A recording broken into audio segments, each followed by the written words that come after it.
The Morning Majority on 630. WMAL. 7:07 on a Tuesday morning. This is the Morning Majority. Brian Eban, Mary Walter in this morning. Jake Tapper, ABC White House correspondent, joins us about a half hour from now. We'll talk with him at 7:37. 1 hour from now, Richard Miniter will be here. He's got a new book out on KSM. Perfect timing for that, concerning the administration's 180 on military tribunals yesterday.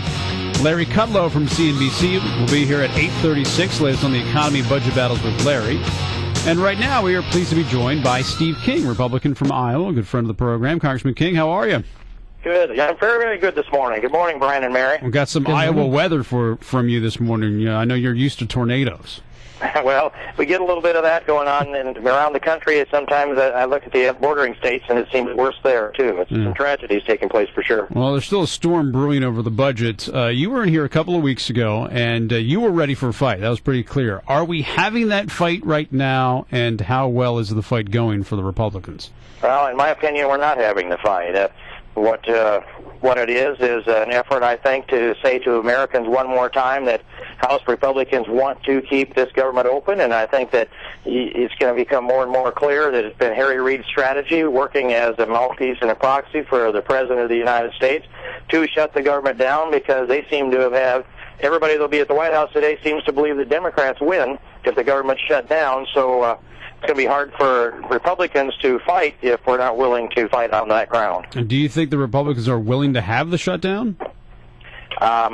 No. I think there is a good solid core that are, but I think that the strategy instead is to continue to say to the American people, we're going to find a way to keep this government open for at least another week, maybe longer. And I have believed since sometime last summer that if Republicans win the majority, we have to be willing to face the threat of a shutdown that would be initiated by essentially the president if we're going to get anything that we want done. Now, this is the leverage of this is this.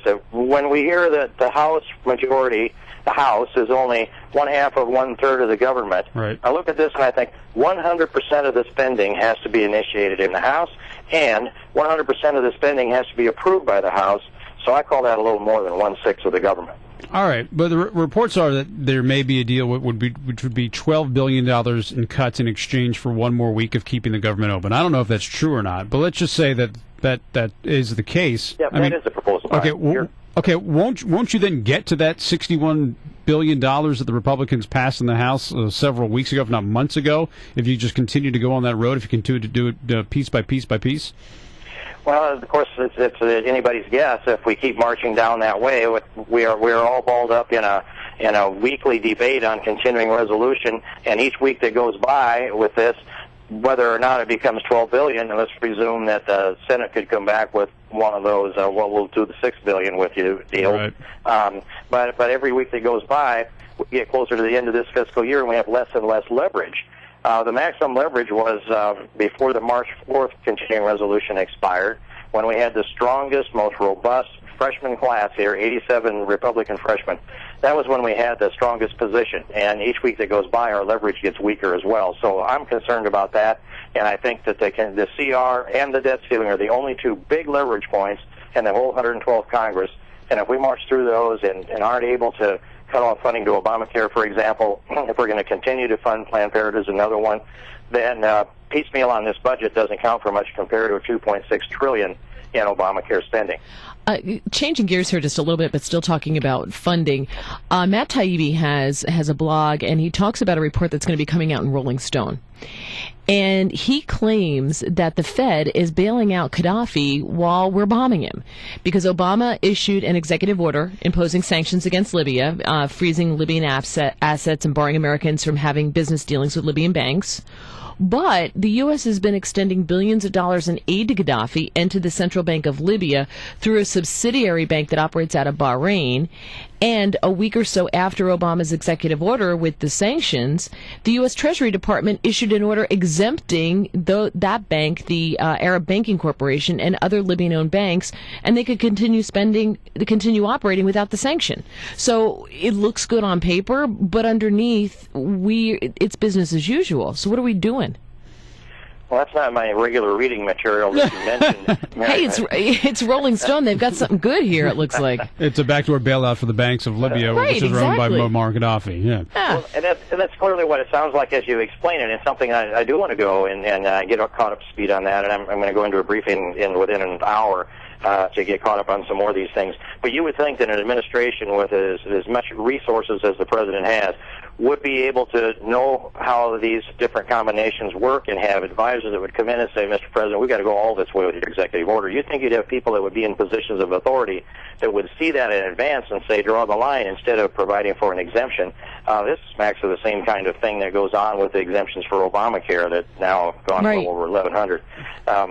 Favoritism and fear of offending politically supportive type of people, and I don't know it any deeper than that. But there's a fear of that offense, the political correctness, and not even being willing to draw a bold line. Well, you can hit rollingstone.com and read Matt Taibbi's blog. It's just a preview of what's coming out in 2 weeks in Rolling Stone.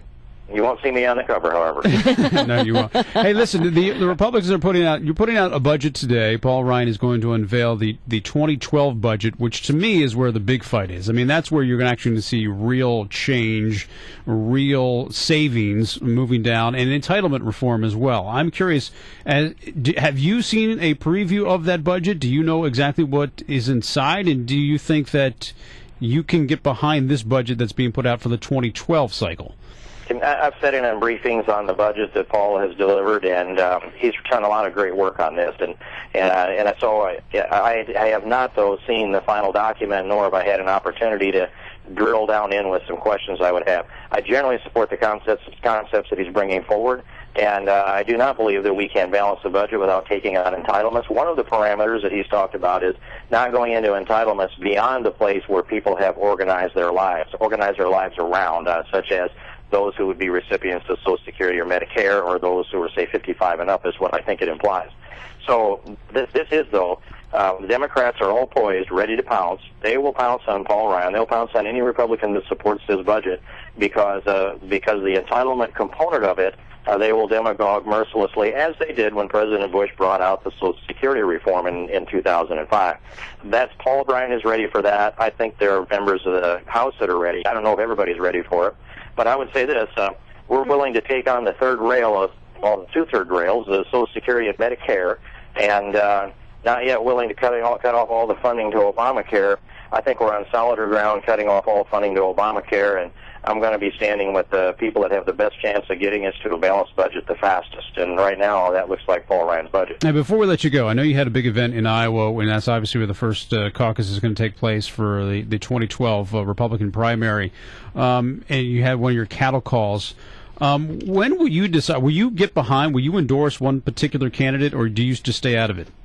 Well, I said that I thought I waited too long last time. I came in about the 9th of December and supported Fred Thompson. I'm glad I did that. I never regretted a single minute. I'm always happy about that decision and the way that I was able to campaign with him across several states. But this time, I want to stay neutral as long as I can. I want to help facilitate a legitimate debate. I like to see the caucus system work. I want to test the candidates. I want them to bring their issues forward. I want activists to help do that too, shape some of the planks for the platform for the next president of the United States. And I intend to stay without an endorsement at least till after the straw poll in August. And at that point, I hope somebody captures my head and my heart, and I can jump in with both feet. All right. Sounds good. We always appreciate you coming on the show. Thank you, Congressman.